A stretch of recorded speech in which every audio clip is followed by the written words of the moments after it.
Fellas, we are on the travel mic right now, so yes, we sound a bit different. There's also some mad reverberation in the room that I'm in right now. However, despite these things, I can't help but think of what's about to go down this week. We have got 10 huge changes coming with Into the Light. Today, we're going to be going over each one of those changes together. These are ranked in no particular order. This is essentially a TLDR if you have missed the things leading up to this update. So without further ado, here are your 10 biggest changes coming tomorrow. Now, first and foremost, this is a pretty large update, and I'm talking like on the scale of the 30th anniversary event or even the April update that we had back in Destiny 1. And best of all, everything that you're going to be seeing in today's list is completely free, which I know is crazy. But the first thing that's going to grab your attention is the new Horde mode Bungie is adding into the game called Onslaught. This is the premier game mode for Destiny 2 Into the Light, and it's really the first Horde mode we've ever gotten in Destiny. And I know we've had some variations, but the fact is that we're going to have 50 waves to engage in on various levels of difficulty. Now, the goal of Onslaught is essentially to defend your ADU from waves of enemies, and each set of waves consists of 10 rounds, with the ADU moving to different parts of the map that you need to defend. Now, every 6th round, you will board a pyramid ship for an offensive round, where you need to kill some enemies and dunk a spark, just like you would in PvP Rift mode. Speaking of PvP, all of these maps seem to be Crucible maps, at least the one we were shown being Midtown. But then every 10th round, you'll board a pyramid ship again to then take on a boss,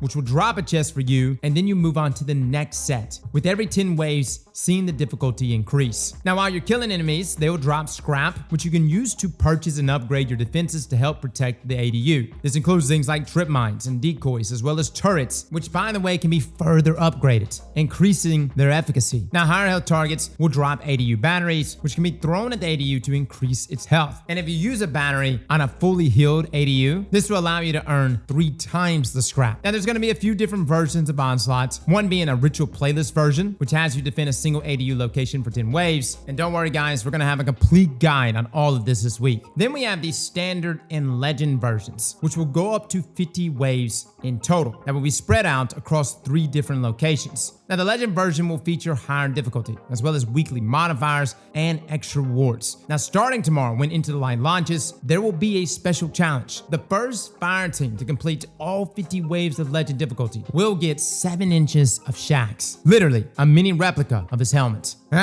Pretty nice. Change number 2. We have the return of 12 fan favorite legendary weapons that are some of the most known weapons in Destiny's history, called the Brave Arsenal now. We also have Forbearance, which is an arc wave frame grenade launcher, as well as Succession, a kinetic aggressive frame sniper rifle, which will also be a part of this arsenal. These weapons were previously locked behind the DLCs, the Witch Queen, and Beyond Light, and they needed to be earned from the respective raids. Now, every one of these weapons will be free to earn for everyone. You don't need to raid to acquire them, and on top of that, every trait you get on these weapons will retroactively be enhanceable in the final shape. Now, the weapons include things like the return of the Recluse, which is a void lightweight SMG, the Mountop, a kinetic grenade launcher with a unique micro missile frame. Ludus Howl has also made a return to us as a solar 140 round per minute precision frame hand cannon. And for some of my old veteran players, you're probably like, Cross, these were pinnacle weapons. That's right, they were pinnacle weapons back in the day, but now they have been slightly tweaked, and in some cases may even be better, as they will now have random rolls. Now, other weapons we're getting back includes Fallen Guillotine, which is going to be the best in class sword, what we're speculating, Hammerhead, which has phenomenal trait combinations and looking to be the best in class machine gun. We've also got Blast Furnace, a kinetic aggressive burst pulse rifle, Edge Transit, which I know was a mean weapon, but somehow, some way, Bungie's literally making it the best grenade launcher in the game. Midnight Coup is also returning to us, Hung Jury for the 4th time, nobody knows why, and a new weapon called Elsie's Rifle, formerly known as the Stranger's Rifle from Destiny 1. It's going to be a void high impact pulse. A lot of these weapons, guys, are looking to be best in slots. Now, if you're wondering why in the world is Bungie giving us such phenomenal weapons literally for free, well, it's so that all of us have a fighting chance in the final shape against the Witness, or at least what we're speculating. Now, with the launch of Into the Light tomorrow, we will have 6 weapons available to earn right away. This includes Recluse, Hung Jury, Succession, Edge Transit, Elsie's Rifle, and Fallen Guillotine. The next 3 weeks after, though, we'll introduce 2 more weapons each week into the loot pool, full up until April the 30th, and that is when everything will be available. If you're concerned about getting the God roll, don't be. We'll have a guide on all of this, including how to get attunement, how to focus each one of these weapons. Now, change number 3. On the topic of weapons, Bungie is introducing a special variant for all 12 Brave weapons that can only be earned up until the launch of the final shape, which will be on June the 4th. These special edition variants have a random chance of dropping from chests and will have a special shader applied to them that can only be used on that weapon. Now, to top things off, these random drops will also feature double perks, both columns 3 and 4. Now, considering when the final shape launches, we're going to be able to enhance both the 3rd and 4th column perks. This is why these weapons are going to be so desirable, because not only are you going to be able to just enhance one of the traits, you're going to be able to enhance both of them in each column. So in some cases, you've got the God roll, and then in other cases, you've got the God roll. Now, for those looking to collect one of each special edition variant, there will be a weekly quest that will award you a curated version of each of these weapons. Now, Bungie has already said that this is 70 to 80% of what a God roll is. But again, it's like a guaranteed way of getting yourself good enough loot to take into the final shape. Now, change number 4. We have a brand new social space called the Hall of Champions. This is located in a new part of the tower featuring tons of Easter eggs in the entrance. At the back of the room, we'll find 2 vendors, one of them being Lord Shaxx, who we can level up through gaining reputation in Onslaught. He also has bounties, as well as his own reward track, which will give us Ingrams, as well as tokens of bravery, key cards for armor, and other materials. Then at the end of his track, we will have a reward called Super Black Key Alpha. This is one of 2 keys we will need to unlock the returning Super Black shader. The other key we can earn is from our other vendor, Arsight 9940. It's literally right next to him. And we get this by unlocking all of the Brave Arsenal. Arsight also has more bounties for us, along with weekly quests for us to obtain those curated special edition variants of our Brave Arsenal that we just mentioned. Now, once we've completed the associated weapon quest, this will unlock the ability to then attune that weapon. So it's going to be important to do that quest. To do so, you just need to interact with Shaxx holograms near the front of the Hall of Champions, and this will give us an increased chance for the weapon you attune to then drop from the chest. And from Chris Proctor directly, this is around a 50% increased chance of that weapon dropping. It's pretty substantial. Now, there's a chest throughout the Hall of Champions that can be unlocked upon reaching a certain rank at Lord Shaxx, and using the tokens of bravery that you've earned will award you armor pieces from the new armor set being introduced, which was inspired by Year 1 of Destiny 2. You can also use these tokens of bravery at a chest near Shaxx, which can give you a random drop from our Brave Arsenal of weapons. There's another special chest though next to Shaxx, which is great for returning players, called the Gift of Thunder Gods, which will contain an exotic weapon, an exotic piece of armor, and a legendary set of armor, as well as multiple legendary weapons. The main takeaway from this chest is that it will get you to that soft cap, meaning you can jump right into the action day 1 with everyone with Into the Light. Which brings us to change number 5. Guys, we've got 2 classic exotic missions returning to us, both the Whisper and the 0-hour missions. Now, these exotic missions are often regarded as some of the best content Bungie has ever made, and it killed my soul to see these taken out of the game. We haven't been able to play them since Beyond Light release, which was about 3.5 years ago. Now, a lot of what they showed us in the reveal was just the beginning parts of both of these missions, as they said they wanted us to discover the changes on our own. Things have been redesigned slightly though, so that it's fresh for veteran players. They beefed up the number of combatants and encounters. They also changed some of the secret surprises and even made the boss fights different. In their developer live stream, they mentioned that there's enough changes that even guides that were made years ago will need to be updated. Now, both of these missions are going to feature regular and legend versions. The regular versions will have a 40-minute timer, with the legend version giving us a 20-minute timer. And inside of the legend versions, there will be secrets that we'll need to discover. Now, the end of both of these missions will award us an exotic weapon. This week will be the return of Whisper of the Worm. Then a month after tomorrow, we will get Outbreak perfected.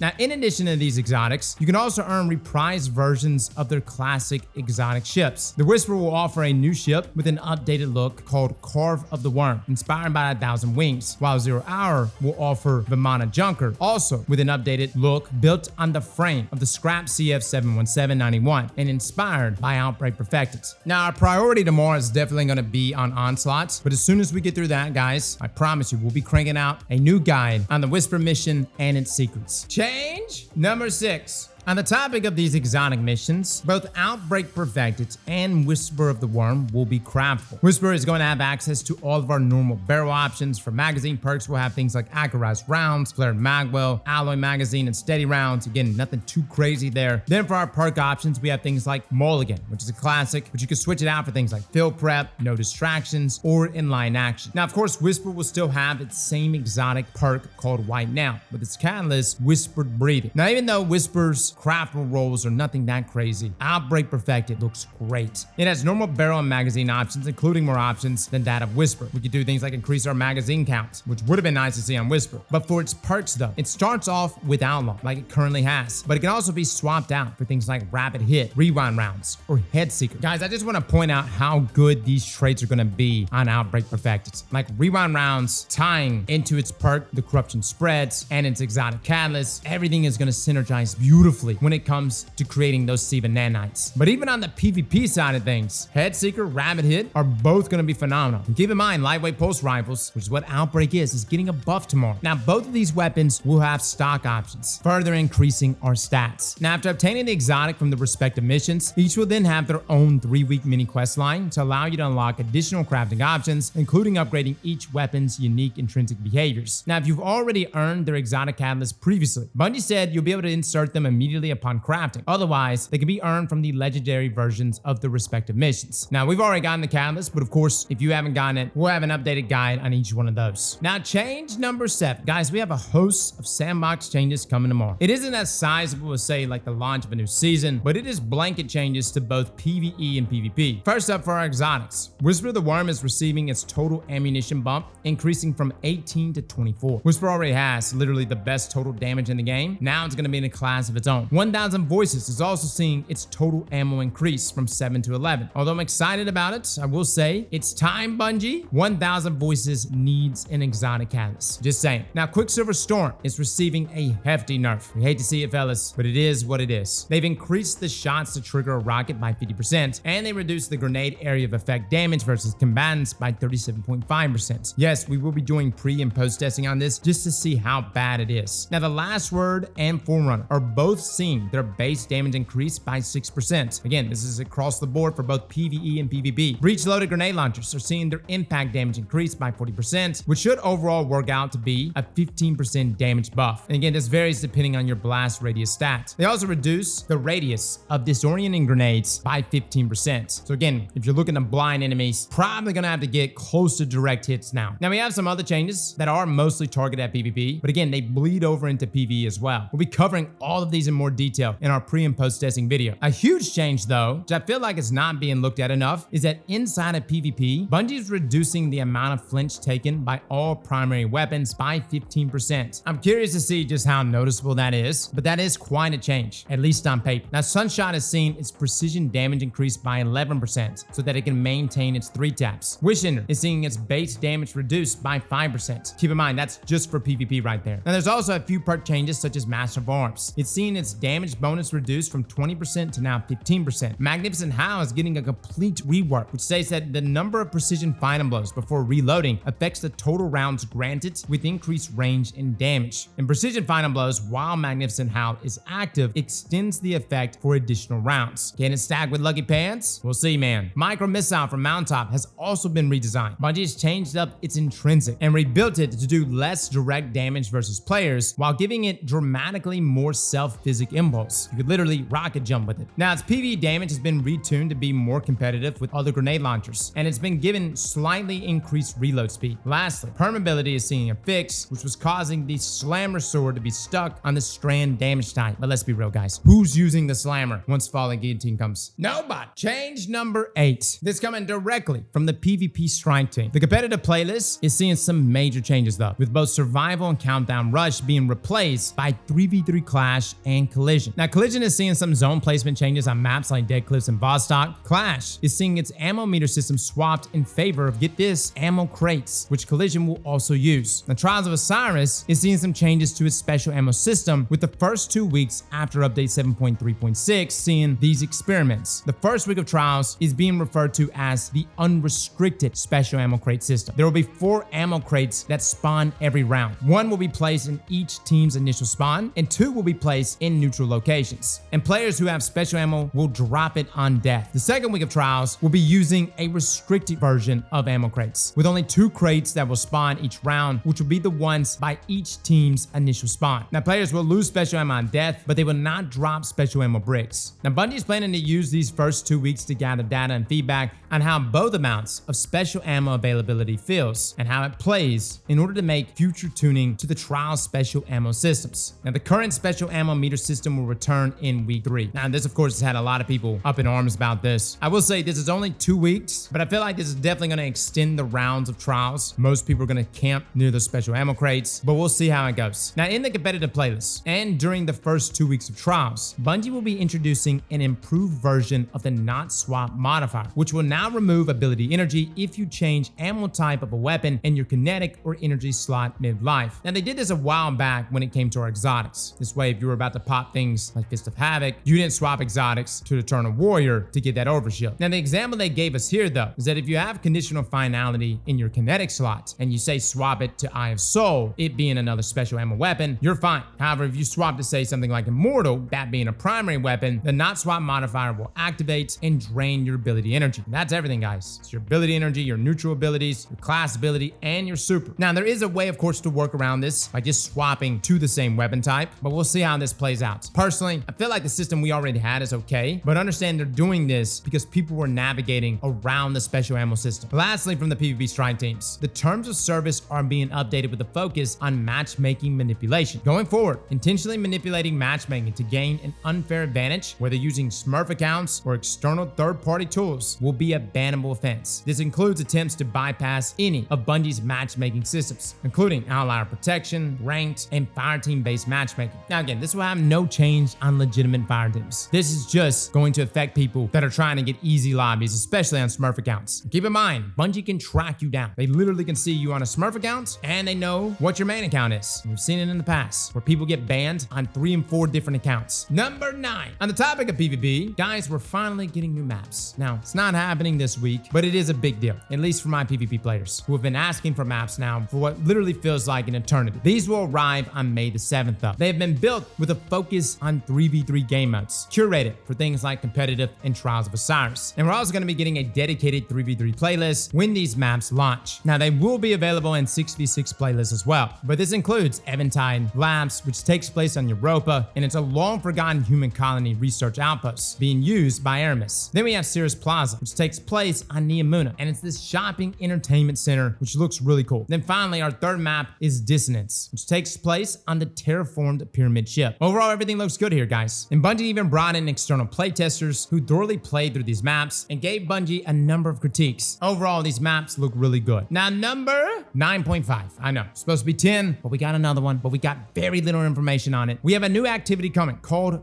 Pantheon. Now, get this. It is a raid boss gauntlet. Now, this will start on April the 30th, but we're going to have an opportunity to face raid bosses in a weekly challenge with escalating difficulty and rewards, which was told to us as being exotics, adept weapons, and emblems. Now, this is all the information we know so far. Bungie did state that they'll give us more information in a future TWAB, but I think this is going to be really cool. The question is, how many players remember all of these raid mechanics, especially our bosses? And the other question is, how many of you can do Riven legit? Huh? Dude, that's going to be hilarious. Imagine if they fixed it to where you have to do Riven legit. Now, finally, change number 10. We have several quality of life changes that are hitting us tomorrow. First of which are some major changes to the New Light experience. At any point in the New Light quest, you can now skip it. You can head straight to the tower and jump straight into the content with your friends. No matter when you leave, you'll receive critical rewards like your ship and your sparrow. Bungie is also introducing New Light kits that you can acquire from Ikora, and New Light kits will contain a curated set of gear and subclass abilities, which are themed around specific subclass fantasies. This will help provide players with a taste of what Destiny 2 build crafting offers. Now, there will be 9 kits in total, 1 for each light subclass, and you can claim 1 per class. Now, each New Light kit will contain 2 legendary weapons, 1 exotic weapon, 4 rare armor pieces, and a legendary class item, as well as subclass abilities such as aspects and fragments. Now, New Light kits will also grant players with a short quest that will grant a piece of exotic armor when completed. And these kits are also going to be available to all players, so both brand new players can take advantage of this, as well as returning veteran players. Now, for players who own Lightball and have access to Strand, starting tomorrow, Bungie is also reducing the cost of Strand fragments from 200 Strand meditations to 100. Strand. This is huge, guys. Strand is very good. Many of the builds we recommend are Strand. And with this reduction in cost, this means you can get to those builds even faster. Now, character recustomization will also be launching with Into the Light. Matter of fact, when you launch Destiny 2, there will be a new option when you hover over a character on the selection screen. Here, you'll be able to change your body type, your face, your hair, your head, your markings. But keep in mind, you cannot change your actual origin. That being, you can't go from a human to an exo to an awoken. You're locked to that specific origin. Now, in addition to this, for those of you that want to get a name change, this will also be available for all players tomorrow. Now, I feel like when this happened years ago, so many people changed it to a name that they didn't think about in the long term, right? Unless Mars Feet Pics was literally the name you wanted. But if it isn't, tomorrow you can change it. So guys, those are our 10 big changes coming with Into the Light. The last thing I want to mention is that also tomorrow, Bungie will be doing a Final Shape gameplay reveal. We will be live leading up into this reveal. We'll also be watching last year's Final Shape Bindock, and I'm really curious to see like what has changed from last year to now. So if you want to join us, guys, we will be live over on our Twitch. We would love to have you, and hopefully what we see in that reveal is gonna wow every one of us. Well, fellas and ladies, thank you all for coming and watching, and as always, Slap that like button like your mama told you right.